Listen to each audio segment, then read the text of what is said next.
Demon Slayer is such a popular series right now, and it's become one of my current favorites. It's a rich and fascinating universe with unique elements that draw from traditional Japanese folklore as well as modern anime storytelling. With so much to learn about this well-crafted world, I thought it would be fun to go over some details I found super interesting about it. This video is going to contain manga spoilers, because some of the most fascinating stuff comes later in the story. If you're anime only, you have a lot to look forward to, but take care if you're avoiding spoilers. Are you ready? Let's kick off with fact number 1.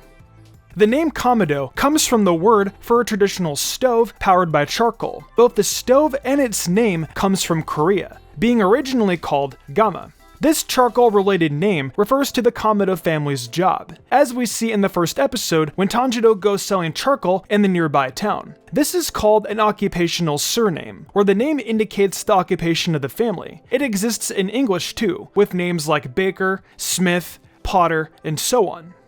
We see a great deal of characters wearing haori, which is a type of jacket. They were originally worn by men, but the fashion towards geisha of Fukugawa started the trend of women wearing them over their kimono, and by the Taisho era, it was pretty common for anyone to wear them. The more elaborate designs of such characters as Shinobu and Rengoku's haori could show their higher rank, since the pattern on the lining of the haori was often used to show off wealth. The demons of the series closely resemble vampires in their traits and abilities. They become transformed by drinking the blood of the original demon and become stronger in the same way. They have to feed off humans to survive and keep their strength. Sunlight kills them and they're sensitive to a specific plant, although in this case it's wisteria instead of garlic. Tamayo, feeding off donated blood instead of eating people, is a common theme in vampire stories when the character needs to be seen as kind or ethical, even being seen as the vampire version of vegetarianism in some cases. Tanjiro's earrings, passed down through his family, are based on Hanafuda cards. Hanafuda started out as a Portuguese card game which was named Karuta when it was imported into Japan. Over the years, it slowly developed into the Hanafuda game we know today, despite being banned at times. Nintendo actually started out selling Hanafuda cards too. The cards traditionally have a variety of beautiful designs, with one suit even including wisteria flowers. Over the story, Tanjiro is shown many times to have an incredibly strong head, which he sometimes uses to attack. The phrase hard-headed can be used to describe someone who is stubborn. Tanjiro definitely fits this, although not in the most obvious ways. He consistently sticks with incredibly difficult training even when it seems impossible, like slicing a boulder in half. And he insists on keeping his kindness and respect towards his opponent instead of becoming a ruthless slayer, so he is both literally and metaphorically hard-headed.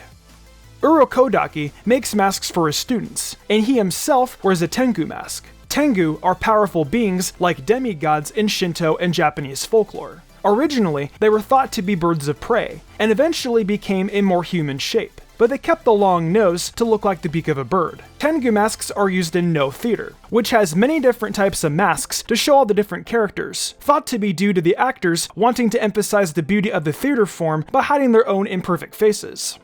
Inosuke grew up in the woods after his mother tried to save him. When she met an unfortunate end, he was left alone and raised by boars. Boars in Japanese culture are seen as headstrong and reckless, with their positive qualities being determination and courage. So while they're somewhat scary, they are also admired for being bold and fierce. This fits Inosuke's character perfectly, and his name is also a play on the word for boar. While the kanji is different, Ino is probably meant to reference the word Inoshishi, meaning boar.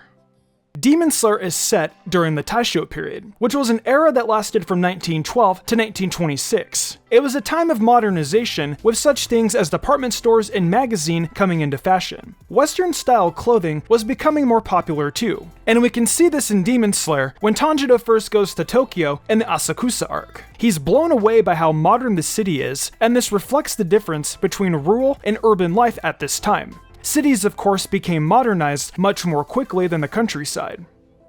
Gyul's name is made up of the characters for duty or justice and courage. His name describes him very well, considering how dedicated he is to his role. He's incredibly serious from the moment he meets Tanjiro and threatens to kill Nezuko. Later, he swears to commit suicide if Nezuko ever kills a human, showing he thinks the right thing to do is to trust Tanjiro to the point he puts his own life on the line. Right at the end of the story, he puts aside his friendship with Tanjiro to try and take him down, which tells us his dedication to being a demon slayer is the most important thing to him. These admirable qualities are very likely to be contributing factors to Gyu coming in second place in the character popularity poll.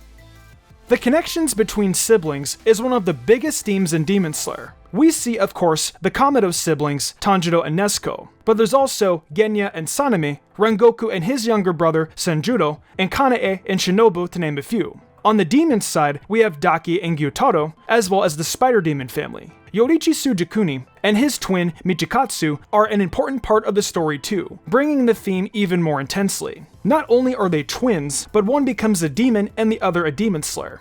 Yorichi and Michikatsu's story is possibly based on the legend of Amaterasu and Tsukiyomi. Amaterasu, the sun goddess, was offended by her brother, the moon god Tsukiyomi, when he killed another goddess. The story goes that Amaterasu turning her back on Tsukiyomi is what created night and day. The similarity with this story is shown by Yorichi and Michikatsu taking opposite roads, demon and demon slayer, but also in their breathing styles. Yorichi created sun breathing, and Michikatsu created moon breathing, which ties them even more closely to the Shinto gods. Imejima is the only demon slayer we know who doesn't use a Nichiren blade. Instead, he uses a weapon that seems to be a kusarigama, an axe or sickle on the end of a chain. He probably uses this because he's blind. Using the sound of the chain, he can catch his opponent and go in to hit them with the axe, more easily than he could with a sword. Kusarigama were not really thought of as full-on combat weapons, but more for training against sword fighters and for ranged fighting one-on-one. Obanai Iguro is pretty unique in his design.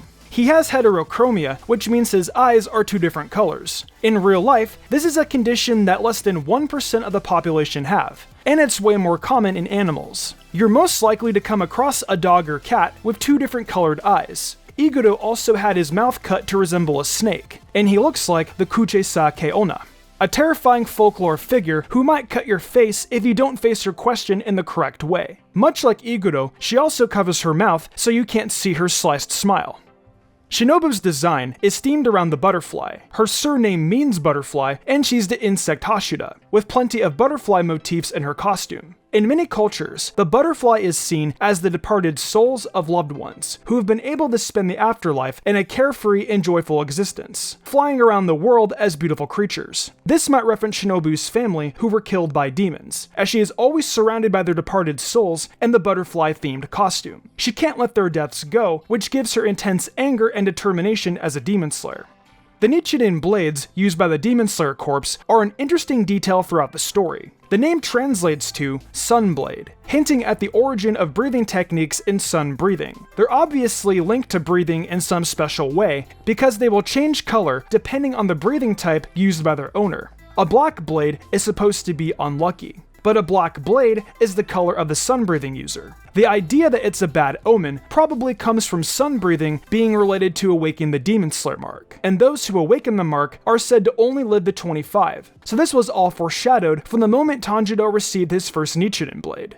Well, that rounds up my 15 fascinating facts about Demon Slayer. I had such a blast finding all of this out, and the more I learn about the story, the more I love it. Leave a comment and let me know which was your favorite fact, and if you have any cool ones to share. With the season 2 of the anime on its way, I don't think the hype train is going to stop anytime soon, so you can expect more Demon Slayer videos from me in the future. Thanks for watching and stick around for more anime content.